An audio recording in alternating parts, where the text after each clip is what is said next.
Can you explain why your government has decided to split revenue with the Americans for 15 years on a bridge they put up $0 to build?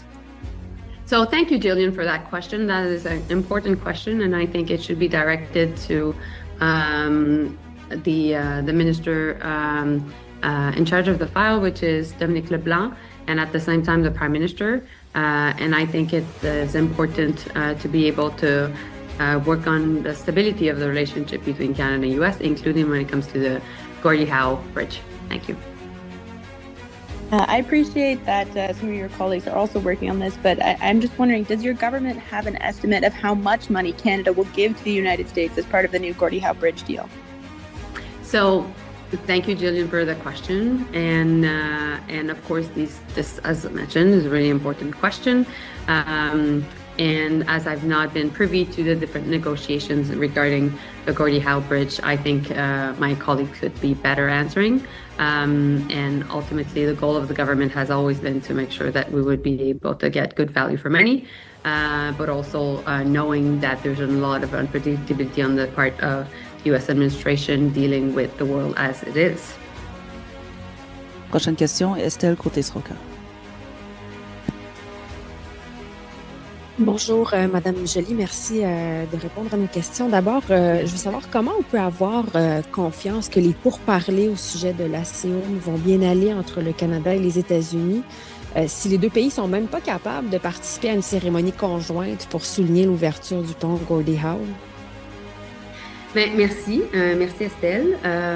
Première chose, je pense que on peut être rassuré du fait que le premier ministre Carney et le président Trump sont en contact constant. Il n'y a personne qui va être choqué par le fait que je dise qu'il y a beaucoup d'imprévisibilité de la part de l'administration américaine. Cette imprévisibilité, elle est gérée par le Canada, par le gouvernement, mais aussi par tous les gouvernements à travers le monde. Et donc, dans les circonstances, nous, ce qu'on essaie de faire, et mon boulot, c'est de pouvoir être capable d'offrir le plus de prévisibilité aux Canadiens et de mon côté, bien entendu, au milieu des affaires. Donc, pendant qu'on, continue à négocier, on a une stratégie claire qui a deux objectifs. Le premier, diversifier nos marchés. C'est pour ça que je suis à Londres présentement. C'est pour ça que je suis au Royaume-Uni pour trouver des occasions d'affaires pour nos entreprises qui sont victimes de la guerre tarifaire.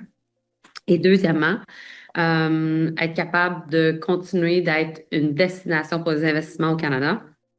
Donc, de pouvoir vraiment développer des grands projets qui vont attirer des investissements, qui vont créer des emplois.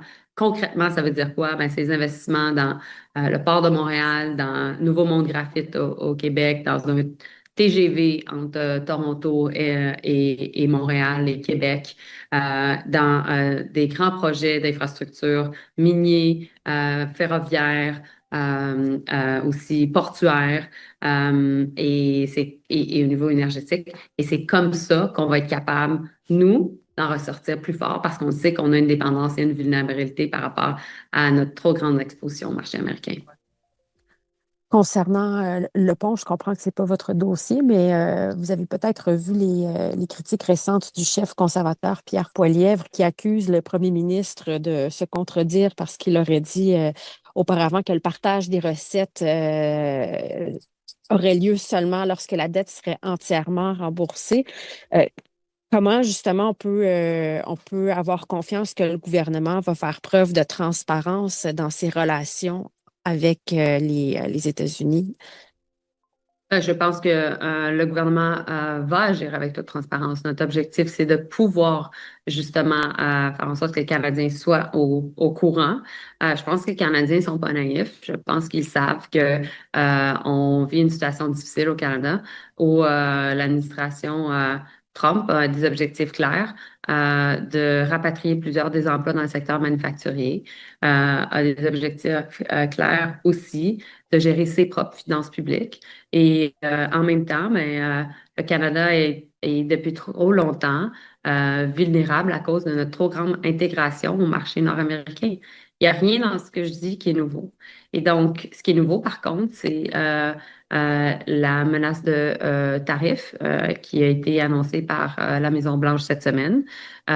Plus tôt aujourd'hui, j'ai eu l'occasion de parler avec différentes personnes dans le milieu des affaires, que ce soit la présidente de la Chambre de commerce du Canada, que ce soit la présidente de la Fédération des chambres de commerce du Québec, donc Candice Lang, Véronique Proulx et plusieurs autres, pour entendre leur point de vue quant à, premièrement, l'impact des tarifs et deuxièmement, surtout les mesures qu'on a mises en place pour aider les entreprises qui sont déjà affectées et qu'est-ce qui pourra être fait de plus pour aider les entreprises. Vous savez, moi, mon boulot dans le gouvernement, c'est d'être en charge des conséquences de la guerre tarifaire, d'être en charge des lignes de front dans cette guerre tarifaire-là qui, à date, était l'acier, l'aluminium, le secteur automobile. Mais là, il y a plusieurs autres secteurs qui pourraient être affectés.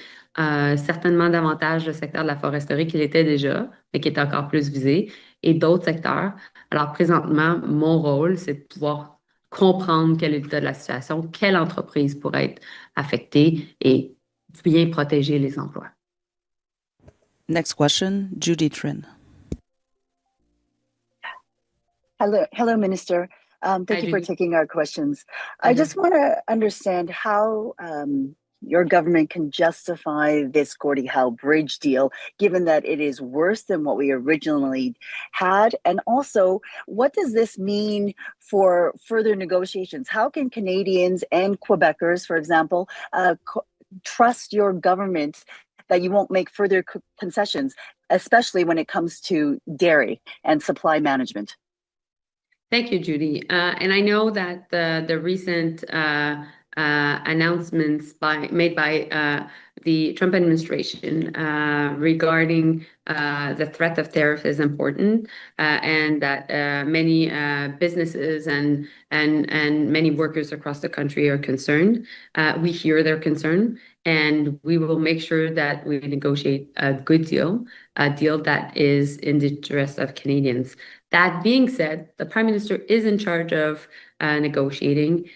He is hearing the different points of views of his ministers, of also different business leaders across the country. And he's meeting today with the premiers and PEI. My job in this context is to do two things. First, to be able to provide the analysis of the impacts of tariffs. And so being in charge of the front lines of this trade war, being able to offer what is our understanding of the impacts of these tariffs on the steel aluminum sector, on also the auto sector, the forestry sector, but also other sectors that could be now targeted.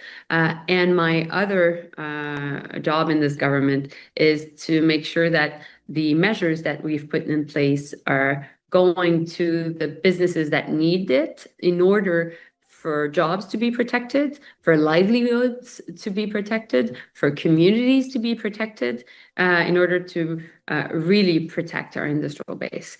We know that the Trump administration has been going after manufacturing jobs, not only those in Canada, but also around the world. And in these circumstances, we want to make sure that we continue to have a very strong manufacturing sector, as it is key for Canada, and it is key to so many communities across the country. Minister, you mentioned that the Prime Minister has been seeking out the advice of Cabinet.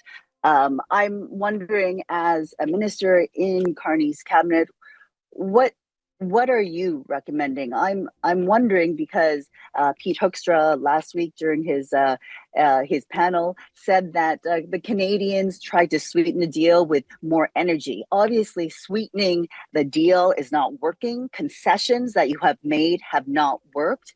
Is there an attitude shift? Do you want to take a harder stance? And I'm asking for your opinion as a minister in Mark Carney's cabinet. Do you want to see retaliation now? Is this the time? So, Judy, of course I have an opinion, but my job is to give it to the Prime Minister, and my job is not to negotiate in public. And the Prime Minister will do that negotiation. He will engage directly with the President.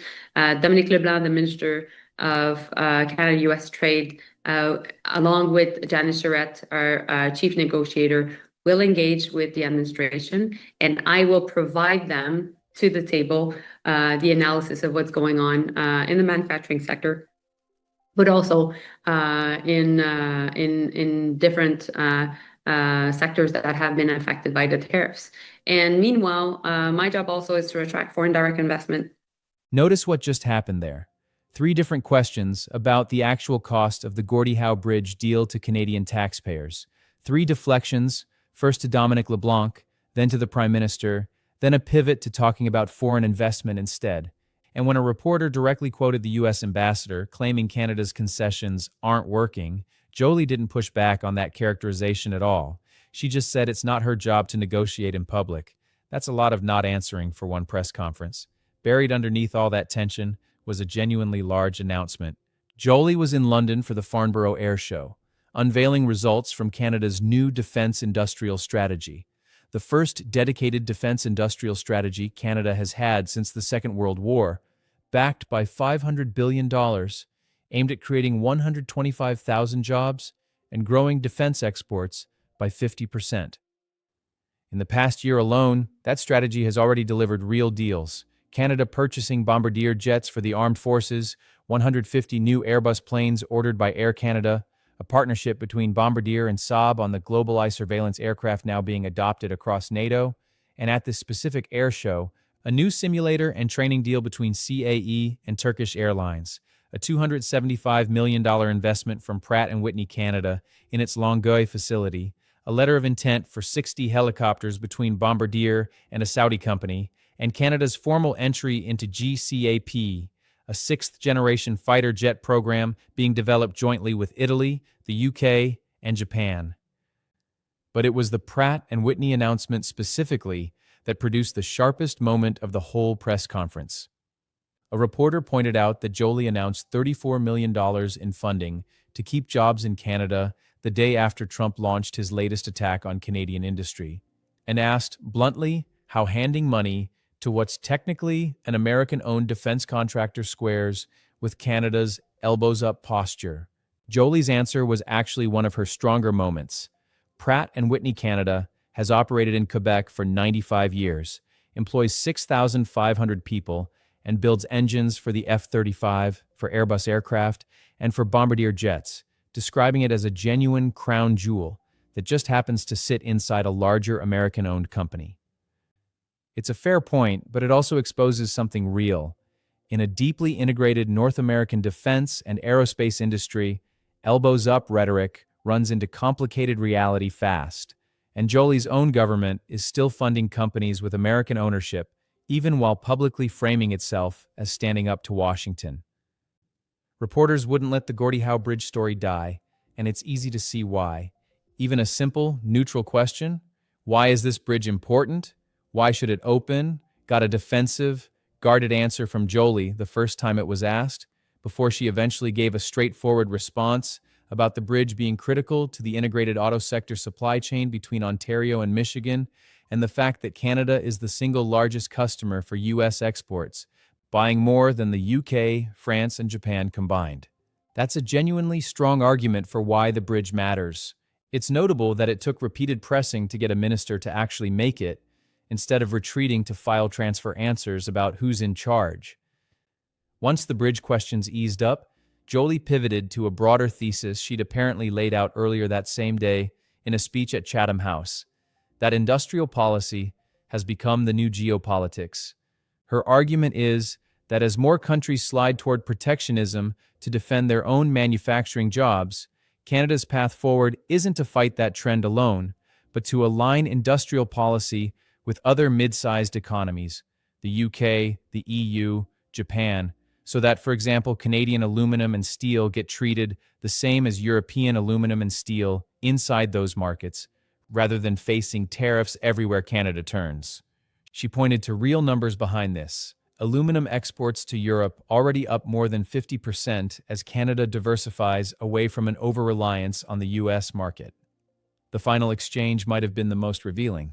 A reporter asked directly whether being seen as too close to Canada, a country clearly, in his words, in the crosshairs of the Trump administration, creates reluctance among potential allies to partner with Ottawa. Joly didn't deny the premise. Instead, she pointed to Carney's Davos speech about middle powers finding a third way between total alignment with the U.S. and dependence on China, arguing that framing has generated real goodwill internationally precisely because it offers smaller, mid-sized countries a sense of agency instead of just reacting to whatever Washington or Beijing decides next. Add it all up, and this press conference was really two stories happening at once. On one track, genuine, measurable wins in Canada's defense and aerospace sector, built specifically to reduce dependence on the U.S. over time. On the other track, a minister who, when pressed directly and repeatedly on what Canada is actually giving up to keep the peace with Washington right now, mostly declined to answer at all. Do you think Canada's industrial strategy is genuinely paying off, or is the government dodging the real questions about what it's quietly conceding to Trump? Subscribe to Unbiased Canada, hit like, and let us know in the comments.